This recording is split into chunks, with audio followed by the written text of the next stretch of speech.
নমস্কার বন্ধুরা, আমি তন্ময় আর আপনারা আছেন ইনফরমেটিভ তন্ময়ের সাথে।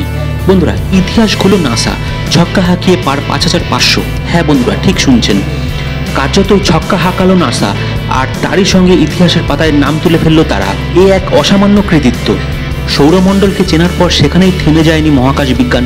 বিজ্ঞানীরা সৌরমণ্ডলের বাইরেও কি রয়েছে তার খোঁজ নেওয়া চালাতে থাকেন সবসময়। ক্রমে তাতে সাফল্যও আসতে থাকে। এখন তো একাধিক অতি শক্তিশালী টেলিস্কোপ কোটি কোটি আলোকবর্ষ দূরের গ্রহ নক্ষত্রের খবরও এনে দিচ্ছে। অথচ বেশি দিন আগের কথা নয়, 1992 সালেই পৃথিবী জানতে পেরেছিল সৌরমণ্ডলের বাইরেও গ্রহ ভেসে বেড়াচ্ছে মহাশূন্যে।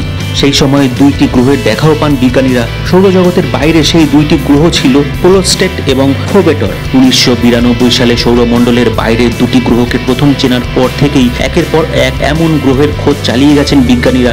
সাফল্যও এসেছে তাদের। প্রযুক্তিগত উন্নতি তাদের এই কাজকে আরও গতি দেয়। এবার সেই সৌরমণ্ডলের বাইরের গ্রহ চেনার সংখ্যাটা 5,500 পার করল। 6টি নতুন গ্রহর সন্ধানের হাত ধরে 5,500-এর মাইল ফলক পার করেন বিজ্ঞানীরা। অবশ্যই 30টা বছর মাত্র পার করে 1 থেকে 5,500 গ্রহের সম্বন্ধে জানতে পারাটা মহাকাশ বিজ্ঞানে একটা ইতিহাস রচনা করার মতো।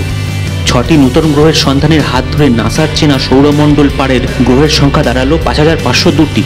তবে শুধু গ্রহ বলেই নয়, এখানে এখন কোটি কোটি আলোকবর্ষ দূরের নক্ষত্রপুঞ্জ থেকে কৃষ্ণগহ্বর, নতুন নক্ষত্রের জন্ম থেকে নক্ষত্রের শেষ হয়ে যাওয়া সবই অনায়াসে জেনে ফেলছে শক্তিধর টেলিস্কোপগুলি, যা মহাকাশের রহস্যকে কিছুটা করে হলেও জানতে সাহায্য করছে বিজ্ঞানীদের। তাহলে বন্ধুরা, আজকে আপনারা জানতেই পারলেন যে নাসা আজকে কি ধরনের ইতিহাস গড়ে ফেললো। বন্ধুরা, আজকের এই ভিডিওটা আপনাদের কেমন লাগলো কমেন্ট করে অবশ্যই জানাবেন। আর ভিডিওটা ভালো লাগলে একটা ছোট্ট লাইক দিয়ে দেবেন।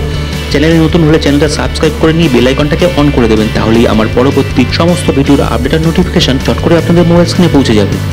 বন্ধুরা, আজকের ভিডিও আমি এখানেই শেষ করলাম। পরবর্তী দিনে বিজ্ঞান সংক্রান্ত দারুণ দারুণ ভিডিও নিয়ে আপনাদের সামনে চলে আসবো। ভালো থাকবেন, সুস্থ থাকবেন। জয় হিন্দ, জয় ভারত।